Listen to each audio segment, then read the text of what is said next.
හතු කියලා කිව්වට පස්සේ ගොඩක් අය හරි කැමති කන්න. කඩවල වල විකුණන්න තියෙනවනේ. ඒවට අපි කියන්නේ මෂ්රූම්ස් කියලා. ඉතින් මෂ්රූම්ස් කන්න ගොඩක් ආසයි අපි. ඒ වගේ මෂ්රූම්ස් උයලා කෑවට පස්සේ ලොකු ඇබැද්දියක් වෙලා තියෙනවා. මෙහෙ නෙමෙයි. හැබැයි ඕස්ට්‍රේලියාවේ. අපි බලමු මොකද්ද වෙච්ච ඇබැද්දි කියලා. වීඩියෝ එක ඉවරනකම් බලන්න. ඔයාලත් ගොඩාක් දැනුවත් වේවි මේ සම්බන්ධව.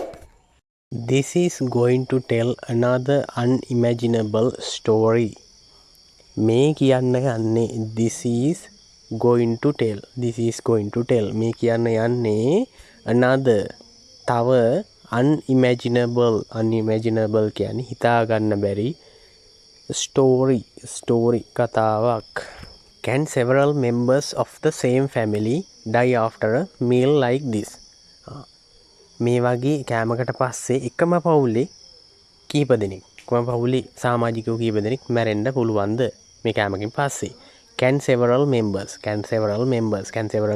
කියන්නේ පුළුවන්ද සමාජිකයෝ කීප දෙනෙක්ට of the same family එකම පවුලේ සමාජිකයන් කීප දෙනෙක්ව පුළුවන්ද මැරෙන්න? die කියලා කියන්නේ මැරෙනවා. die after a meal like this. after කියන්නේ පස්සේ මේ මීල් එකක් ආහාර අනුභවයකින් පස්සේ කෑමක් කෑවට පස්සේ මැරෙන්න පුළුවන්ද කියලා අහනවා.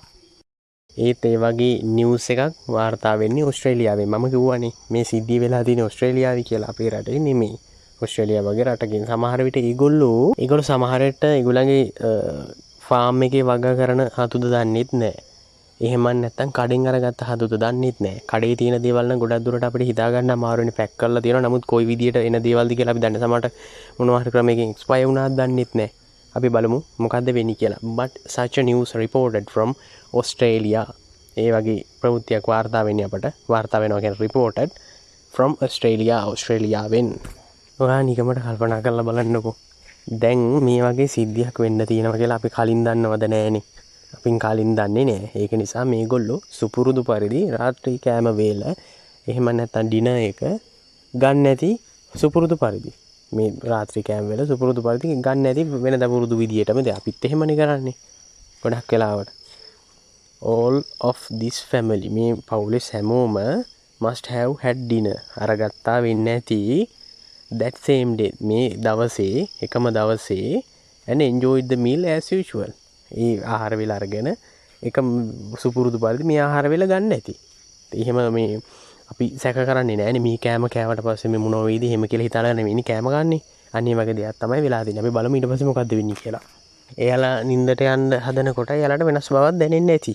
අනිවාර්යයෙන්ම දැනෙන්න ඕනනේ. මොකද මේ කෑම වේල හොඳ නැත්තම් පොඩි අජීර්ණයක් වුණත් අපිට ඒක දැනෙන්න ගන්නවනේ.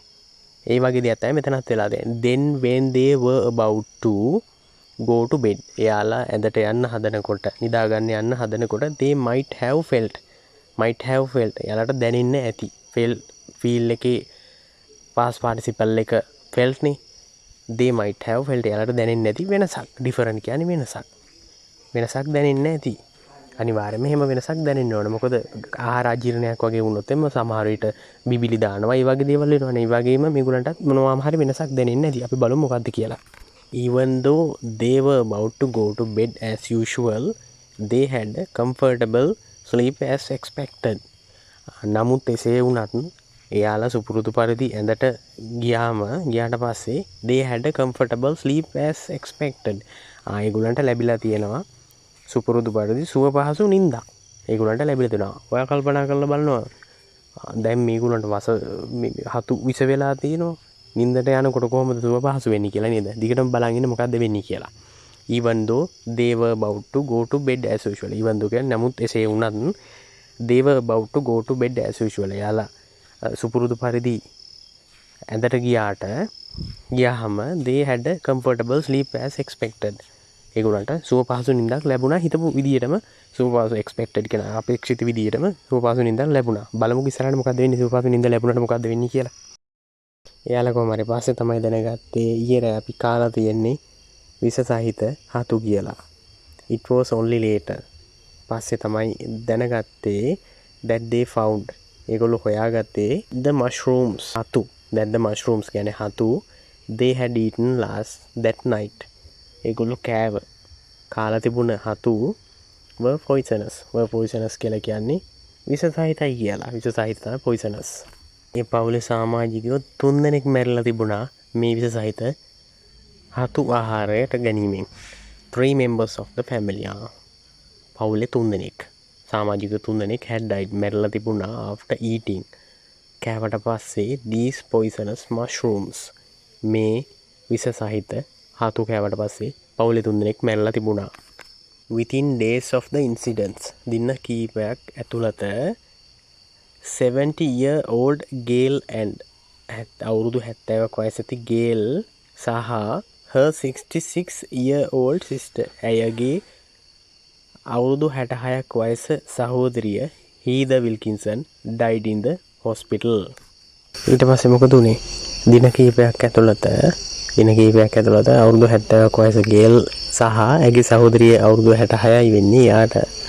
එයත් Heather Wilkinson කියන කෙනා එයත් මැරුණා. රෝහලේදී නැති වුණා. රෝහලේදී මැරුණා. Gail's 70-year-old husband Don died in a day later.